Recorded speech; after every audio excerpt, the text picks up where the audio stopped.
everyone, in today's video I'm going to show you how to change your name on Facebook. The easiest way to do this is with the Facebook mobile app. And if you're using facebook.com, just go to your phone and look for Facebook in the Google Play Store or the App Store and download and use the app instead. This makes it a lot easier.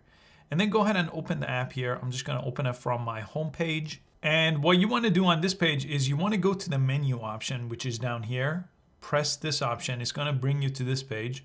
Scroll down, find Setting and Privacy, tap on the arrow, and then go to the Settings menu right over here.